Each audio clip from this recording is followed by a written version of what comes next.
నేటి భారతం శ్రోతలకు నా హృదయపూర్వక అభినందనలు తెలియజేస్తూ, స్టీవ్ జాబ్స్ యొక్క భారతదేశంపై మమకారాన్ని గురించి, ఆయన భారతదేశాన్ని సందర్శించుకోవాలన్నటువంటి తర్వాత ప్రయాగరాజ్లో జరిగే కుంభమేళాను దర్శించుకోవాలనేటువంటి కోరిక నెరవేరలేదు. కానీ ఆయన భార్య లారెన్స్ పావెల్ ఆ కోరికను తీర్చింది.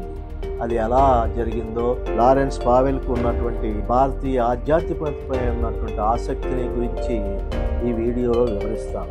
1974 ఫిబ్రవరి 23న స్టీవ్ జాబ్స్ 19వ జన్మదినం సందర్భంగా ఆయన తన చిన్ననాటి స్నేహితులైన టిమ్ బ్రౌన్కు ఒక లేఖ రాశాడు. అందులో జాబ్స్ తన బౌద్ధం గురించి, ప్రధాన హిందూ తీర్థయాత్ర పండుగైనటువంటి కుంభమేళాకు హాజరు కావాలనేటువంటి తన ఆకాంక్షను ప్రతిబింబిస్తారు. ఏప్రిల్లో ప్రారంభమయ్యే కుంభమేళా కోసం భారత్ నేను వెళ్ళాలనుకుంటున్నాను. నేను మార్చిలో ఎప్పుడైనా బయలుదేరుతాను, కానీ ఇంకా ఖచ్చితంగా చెప్పలేను. శాంతి, స్టీవ్ జాబ్స్ అని ఆయన సంతకం చేశాడు. హిందూ మతంతో బాగా ప్రభావితమైన జాబ్స్ యొక్క ఆధ్యాత్మిక కోణాన్ని ఈ లేఖ తెలియజేస్తుంది. నేను చాలాసార్లు భారత్ వెళ్ళలేనందుకు ఏడ్చానని కూడా అతను పేర్కొన్నాడు. ఉత్తరాఖండ్లోని నీమ్ కరోలి బాబా ఆశ్రమాన్ని సందర్శించాలని జాబ్స్ ప్లాన్ చేసినట్టు ఆ లేఖలో పేర్కొన్నాడు. 7 నెలల పాటు ఆయన భారత్లో ఉన్న సమయంలో జాబ్స్ భారతీయ సంస్కృతిలో లీనమయ్యారు. ఇంటికి తిరిగి వచ్చిన తర్వాత అతని రూపాంతర కారణంగా అతని తల్లిదండ్రులు అతన్ని గుర్తించలేకపోయారు. తల శిరోమండలం చేయబడింది.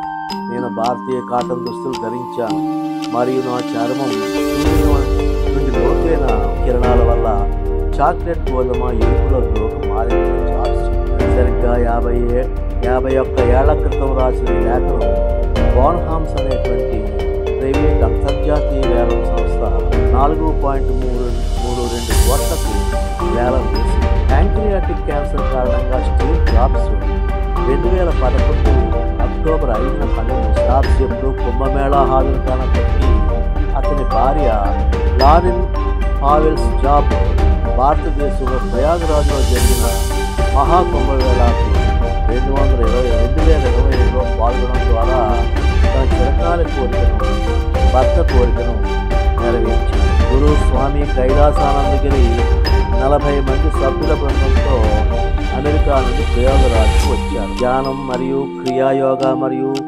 ప్రాణాయామంతో సహా ఆధ్యాత్మిక అభ్యాసాల్లో ఆమె నిత్యం పాల్గొంటున్నారు. ప్రతి 12 సంవత్సరాలకు ఒకసారి నిర్వహించే మహాకుంభమేళా ప్రపంచవ్యాప్తంగా మిలియన్ల మంది భక్తులను ఆకర్షిస్తుంది. ఇది భారతదేశం యొక్క గొప్ప ఆధ్యాత్మిక వారసత్వాన్ని జరుపుకుంటుంది. దివంగత యాపిల్ సహ వ్యవస్థాపకుడు స్టీవ్ జాబ్స్ సతీమణి లారెన్ పావెల్ జాబ్స్ జనవరి 13న ఉత్తరప్రదేశ్లో ప్రయాగరాజ్లో ప్రారంభమయ్యే మహాకుంభమేళాకు హాజరయ్యేందుకు భారత్ వచ్చారు.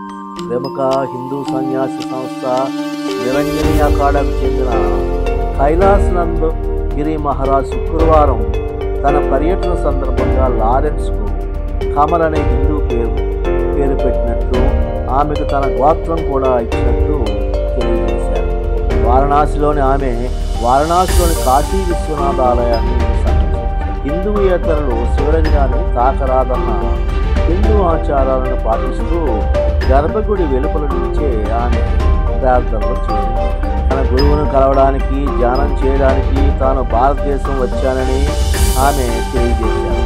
ఆమెకు కమల్ అనే పేరు పెట్టామని, తమ గోత్రం కూడా ఇవ్వడం జరిగిందని, ఆమె మాకు కూతురు లాంటిదని ఆమె గురించి తన గురువు చెప్పడం జరిగింది. ఆమె భారత పర్యటనకు రావడం ఇది 2వసారి. కుంభమేళాలో ప్రతి ఒక్కరికి స్వాగతం పలుకుతున్నామని ఆమె గురువు గారు తెలియజేశారు. ఆలయ సందర్శన సందర్భంగా ఎలాంటి ఇబ్బందులు లేకుండా మహాకుంభమేళా ముగియాలని ఆమె ప్రార్థించారు. హిందూ ఆచారాల ప్రకారం శివలింగాన్ని బయటి నుంచే వీక్షించడం ద్వారా ఆలయ సాంప్రదాయాలను పాటించడం జరిగింది. కుంభమేళాలో పాల్గొనే సమయంలో పవిత్ర గంగా నదిలో నిత్యం స్నానం చేయాలని ఆమె భావించారు. ఈజీ ఈవెంట్ ఆర్గనైజేషన్ కోసం iOS 18.3లో ఇన్విటేషన్స్ యాప్స్ ప్రవేశపెట్టేందుకు యాపిల్ సన్నాహాలు చేస్తూ ఉంది. లారెన్స్ పావెల్ రోజు ధ్యానం చేయడానికి భారతదేశానికి వచ్చారు మరియు 2025 మహాకుంభమేళాలో అఖాడా యొక్క పేష్వాయి ఆచార్యంలో పాల్గొంటారు. ధార్మిక ఆచారంలో భాగంగా జనవరి 14న షాహీ స్నానం, 29 మౌని అమావాస్య సందర్భంగా సన్యాసి కాషాయ ధరించి రాజస్నానంలో పాల్గొంటారు. ప్రపంచంలో అత్యంత సంపన్న కుటుంబాలకు చెందిన లారెన్ ఈ కార్యక్రమంలో పాల్గొనే పలువురు విఐపీలు, పీఠాధిపతులు, స్వాములతో వచ్చే 3 వారాల పాటు నిరంజని అఖాడాకు చెందిన కైలాసానందగిరి మహారాజ్ బోధనలను 61 ఏళ్ల లారెన్స్ పావెల్ జాబ్స్ 10 రోజుల పాటు కల్పవాస నియమాలను పాటించారు. ఈ కాలంలో ప్రతిరోజు పరిశ్రమలో స్నానం చేస్తుంది, ధ్యానం చేస్తుంది, మంత్రాలు పఠిస్తుంది, శాస్త్రాలను పఠిస్తుంది మరియు ఉల్లి, వెల్లుల్లి మరియు గొప్ప సుగంధ ద్రవ్యాలను నివారించి సరళమైన సాత్విక ఆహారంపై ఉపవాసం ఉంటుంది మరియు తన ఆహారాన్ని ఆమె వండుకుంటుంది. ఆమె సరళమైన జీవన శైలిని నిర్వహిస్తూ ఉంటుంది, నేలపైన పడుకుంటుంది మరియు తులసి మొక్కను నాటి రోజు పూజిస్తుంది. లారెన్స్ స్వయంగా తయారు చేసిన ఆహారాన్ని మాత్రమే తీసుకుంటుంది. ఆధ్యాత్మిక గురువు స్వామి కైలాసానందగిరి మాట్లాడుతూ, ఆమె ఇప్పుడు నా సంరక్షణలో ఉంది. ఇంత రద్దీగా ఉండే ప్రదేశానికి ఆమె ఎన్నడూ వెళ్ళలేదు. అయితే ఆమెకి చర్మ సంబంధమైనటువంటి కొన్ని అలర్జీలు వచ్చాయి, అవి త్వరలోనే తగ్గిపోతాయి. ఆమె చాలా సింపుల్. ఆ సాంప్రదాయాన్ని ఎప్పుడూ చూడని వారంతా మాతో చాలా అనుకుంటున్నారు. మహాకుంభ తొలి అమృత స్నానాన్ని పురస్కరించుకొని మకర సంక్రాంతి సందర్భంగా త్రివేణి సంగమంలో మంగళవారం భక్తులు పుణ్యస్నానాలు ఆచరించారు. మకర సంక్రాంతి అనేది ఒక హిందూ పండుగ. సూర్యుడు దక్షిణం నుండి ఉత్తరగోళానికి పరితం చెందడాన్ని సూచిస్తుంది. ఆధ్యాత్మికపై ఆమెకున్న అమితమైన ఆసక్తికి, భారతీయ సంప్రదాయాల పట్ల ఆమెకున్న గౌరవానికి ఈ పర్యటన నిదర్శనం. ఇలాంటి క్రాస్ కల్చరల్ ఎక్స్చేంజీలు ఆధ్యాత్మిక అభ్యాసాల భాగస్వామ్యానికి ఒక అద్భుతం. ఈ వీడియో మీకు నచ్చినట్లయితే